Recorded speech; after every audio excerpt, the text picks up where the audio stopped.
Good morning, everyone. This is Jeffy Kennedy, author of fantasy romance and romantic fantasy. I'm here with my first cup of coffee. Hmm, nothing like that first sip. Hmm. Today is Thursday, March 4th, 2021. When I set up the episode, I type in the date on Zencaster, and I started to type February because apparently I am behind the times. Today is possible insurrection day, insurrection number whatever, uh, are here in Santa Fe, which is the capital of New Mexico. The legislature has been in session, but they've suspended session for today just in case, because there's all sorts of threats of violence.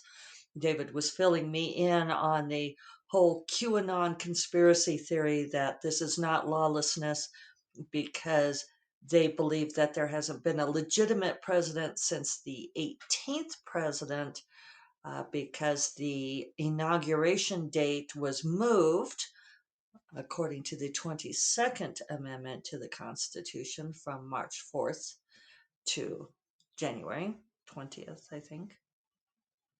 Was it 20th? 20th? 12th? I'm so happy that I don't have to have like that date embedded in my memory anymore. So anyway, they say that there hasn't been a legitimate president since then, and that Trump will be inaugurated today, and he will actually be the 19th president of the U.S. Instead of being the 45th. So, what I really wonder is, does that mean that the Trump presidency was illegitimate?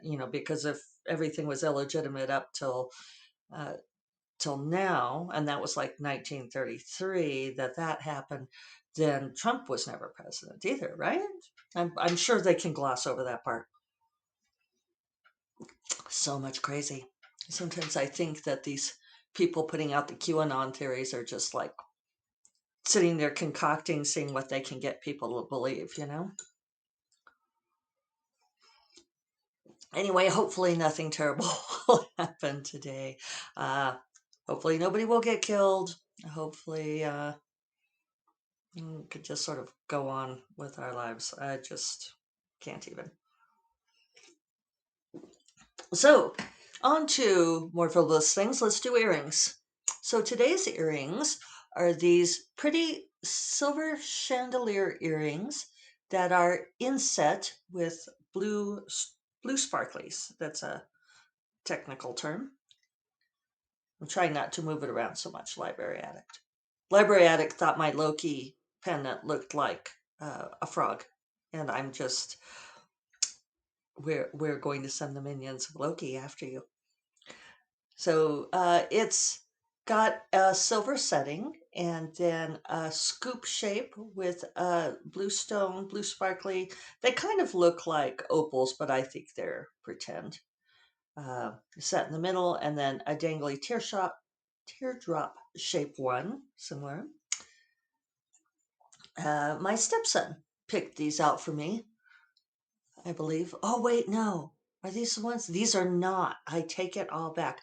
These are not the ones that my stepson picked out for me. I think I picked these out for myself. I saw them somewhere and I liked them so much that I bought them, which I actually don't do all that often.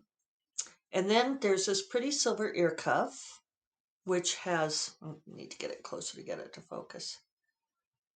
There, a little hammered silver. I know I bought this at the Indian market here in Santa Fe, where the Native Americans lay out their blankets along the side of the plaza. People call it Indian market. Don't yell at me. Actually, it's a funny thing. Being a child of the West, all of my friends who are Native American refer to themselves as Indian, and if you call them Native American, they give you funny looks. But it's also the polite thing to say. So you sort of pick and choose your audience. Um, so yeah, that's a pretty silver ear cuff. I'm realizing that one of the reasons I haven't been wearing my ear cuffs is that they are not comfortable. And like that one that I had not long ago that had that pretty spray of silver lines that dangle down the ear. That one has a sharp edge in it or something because it really cuts into my ear. And I was like, oh yeah, that's why I don't wear this. I need to do something about that. Maybe I can like wrap it in a Band-Aid or something. And then this ear cuff is a little bit of titanium. It's iridescent purple, um, just a simple rectangular band, essentially. But it's got that iridescence to it. And I remember buying this, I think, probably in the 80s. There was a lot of titanium stuff then. It was sort of with the whole glittery, iridescent vibe of the era, I suppose. I don't see much titanium jewelry these days. So anyway, I think that looks pretty with the ear cuffs on. And both of these ear cuffs are very comfortable. I know I've worn them all day without noticing. Um, and we are getting into the older ear cuff territory. So I really should, now that I can see them. I mean, thank you, Mom, for this jewelry cabinet because it really is amazing to be able to see these things. So now that I can see them, maybe I will wear them more often. So let's see. What do I have to say? I don't have anything to say. I'm a little bit empty-brained. I've gotten 9,000 words so far this week on Sorceress Queen and the Pirate Rogue. So that has been doing great. Um, Knock on wood. Fortunately, this little stand is wood that I put the laptop on, so I can knock on that. But yeah, Jack and Stella's relationship has turned out to be very interesting, and the story has not gone the way that I thought that it would. Um, it's been really fun to read and write. See, I'm even mixing up my words, right? I made a mistake yesterday. I started going to a new meeting for SEFWA in preparation for taking over as president in a few months. It's kind of cool because I feel like even though I'm not like officially elected yet, unless someone stages a successful write-in campaign, I will almost certainly be elected. Um, so I feel like I'm kind of like the incumbent who is now getting the security briefings. So unfortunately, I bungled it because uh, our deputy executive director, Tara LeMay, had said that that they decided that they should start inviting me to the exec meeting so that I can be in on some of those conversations and know what's going on. And I said, yeah, probably a good idea. And she said, okay, well, it's 3 o'clock on Wednesdays. And I said, oh, good, that's a great time for me. I can do that. So she sent me the invite and it went to my SEFWA calendar. So I have a SEFWA Gmail address and I have a personal Gmail address. And my personal Gmail calendar is really, I actually have a duplicating system to help me not drop balls. Occasionally it foils me and I manage to fling them away anyway. But I keep my Gmail calendar and then I also keep my to-do list. And I'm always going back and forth between my to-do list and coordinating those calendars.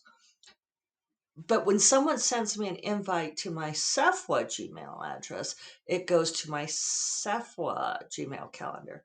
And I would like to get those two things to sync. I'm sure there's a way. I would love it for my personal calendar to import the SEFWA Gmail calendar stuff. If anyone knows how I can do this, um, use short words. I I would really like that to happen. And I know how to do the calendars thing and all of that, but I want it to pull those appointments automatically. I want it to automatically pull them.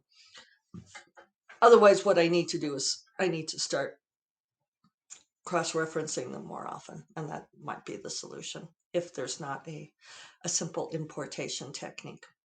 So it went in on my SEFWA calendar at the correct time, which is 1 p.m. my time, 3 p.m. Eastern.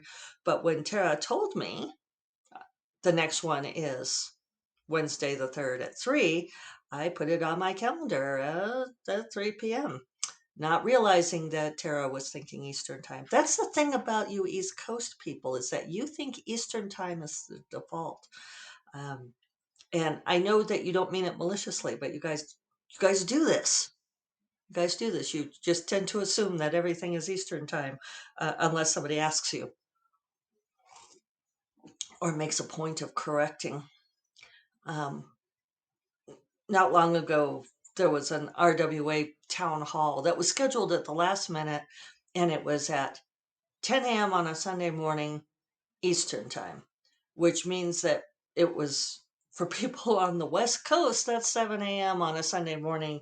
And it's like, really? Did you guys not give this any thought? Well, I think they don't, because I think everybody lives in Eastern time.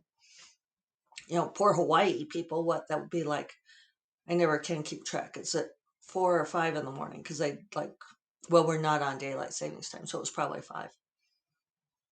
Yeah, not reasonable. Not if you're like trying to do a town hall and get people to interact.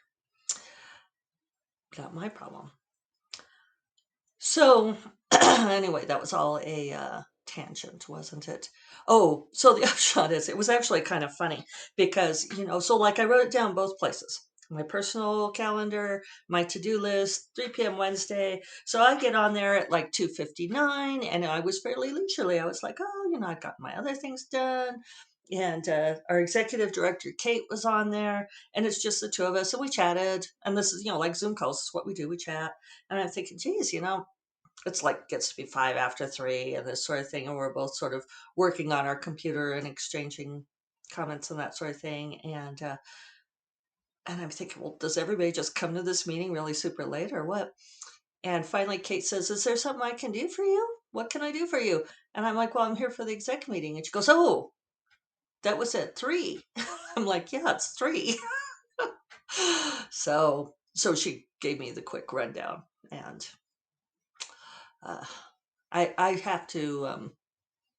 I feel like this should not be my thing, that I have to translate times, but I guess I have to be responsible for it. So there was that. Uh, Otherwise, I've kind of been getting everything done. I paused on page proofs for Promised Queen because I am back in my work week and writing, and my writing brain is being taken up with Sorceress Queen. And editor Jenny gave me an extension until next Monday. So I immediately began procrastinating. That's not fair. I took care of other things, like finances. I still need to finish crunching royalty statements so that I can disperse funds to everybody. Uh, Bills are paid at least, but it's all that beginning of the month stuff. But I have taken care of the critical things. I have a few things that are due this week, but I realized I'd start scheduling things for this weekend. Since we're going to be gone Monday, I won't get any writing done on Monday, alas. So I was thinking, oh, I could maybe do like 1,500 words Saturday morning and 1,500 Sunday morning on Sorceress Queen and keep on track to make up for Monday. And then I realized, no, Jeffy, you have to do those. They're laying on the floor down here. You have to do those Promise Queen page proofs. I'm like 70% of the way through. I can get it done. I just need to actually do it. I was on Monday, I think before I got the answer back from Jenny, I did work on the page proofs for a couple hours Monday afternoon, but I could tell that part of my brain was tired. And so I probably wasn't giving it my best work. So I need to take care of that this weekend. I'm also giving a workshop for Southwest writers on Saturday with a couple of other people. I'm hoping I can just be there and lend potentially insightful thoughts. We're talking about romance genres and subgenres. So I don't have anything prepared. I don't know what I'm going to say, but it's also for free. I'm really getting to this point, and I know you guys have heard me talk about this before, but that, I really am trying to gauge how much effort I put into things for which I am doing for free or for very little. And evergreen, don't worry, I will put effort into my workshop for Flights of Foundry. The online conference for Flights of Foundry invited me to do a workshop, and Evergreen added a special um, tree hug plea. And so I am doing that. Uh, but, it's like if I'm doing something for free, it's not like I want to do a shoddy job. I'm certainly not, wouldn't do that. But it's also like, how much effort should I really pour into this thing? And I was having that conversation with Dorinda the last couple of days because she finished writing a novella that she had to get in kind of late, but I was like, you're not contracted, you're not making much money on it. She's making some. I'm like, don't let them pressure you. You're They're getting a lot more out of you doing this for them than you are. So, get it to them and don't stress about it. People will really put that pressure on you, like you owe it to them. You have to get this. And Dorinda was planning to write a short story for something else that she was doing for free. Um, that would be for a charity kind of thing. And she was feeling stressed about that because she's, moving into other deadlines. And I said, don't do it. She said, well, I told them I might not be able to. And I'm like, then don't. Just don't. It's really, it's hard. It's hard to say no on those kinds of things. And yet at the same time, you really have to protect yourself, your bandwidth, your spoons, and protecting your livelihood. It's like, well, how much stuff are you really going to donate to other people? If it's something you really want to do, fantastic. But if you're doing it out of obligation, then whose obligation is this really? So yeah, I'm happy to do the Flights of Foundry thing. Don't get me wrong, Evergreen. Thank you for letting me skate through. I did fill out the online form. You guys know how I feel about online forms, and this one was really long. And Evergreen told me, she's like, "Well, just punt all the different parts." I'm like, okay. Ideally, and I've talked about this before, and Evergreen's probably rolling her eyes at me. But, if someone, particularly if someone invites me to do a thing, if it's not like I'm like raising my hand going, oh, pick me. If somebody invites me to do a thing, I would much rather that they just said, would you come and do X thing for us? And then I can just say, yes, I will do this X thing for you for free.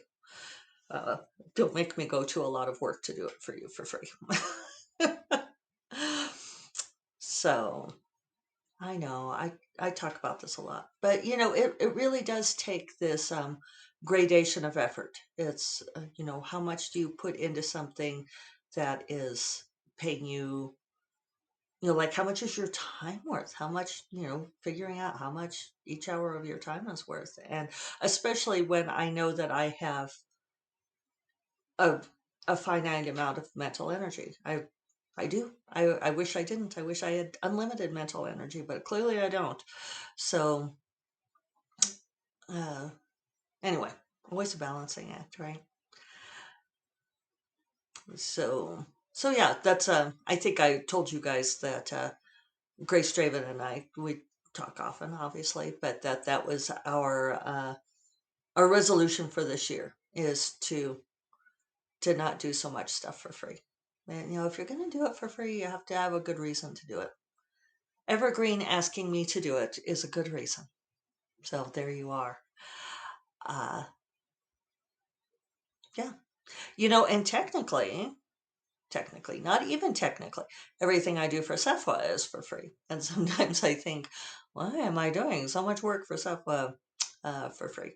But there are good reasons for it. And part of it is because I believe in the organization and I believe in giving back to the profession. And I won't be doing it forever, particularly if I keep getting my calendar appointments wrong. All right. Well, I think on that note, I'm going to mosey on my way and get to work on the stuff that actually brings in the money. Speaking of, you can always donate to the podcast. I appreciate very much when those of you click that button. Please do not feel obligated, because I know a lot of people can't afford things right now, but I definitely appreciate that when you guys do. It makes me feel loved, which I know I should not equate money with love, but it does make me feel appreciated. So thank you when you do that. If you like the YouTube videos, you can subscribe. It's been fun seeing people subscribe. It's like, oh, again, it's that like, you like me, you really like me. It's fun to see the views in the different places. I still haven't figured out how to put this back on Instagram. Uh, I would have to do some sort of video clip. So this would be another thing. I need to do the research.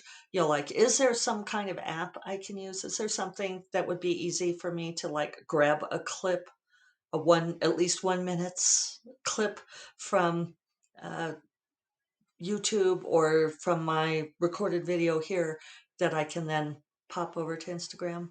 Inquiring minds want to know. Yes, I am asking you guys to work for me for free. Isn't that ironic? Uh, I take it back. I'll do the research. Don't worry about it. No, please don't worry about it. It's all right. I'll figure out the calendar too. All right. I will remind you all that First Cup of Coffee is part of the Frolic Media Podcast Network, and you can find more podcasts you'll love at frolic.media/podcasts. And I will talk to you all tomorrow. You all take care. Bye bye.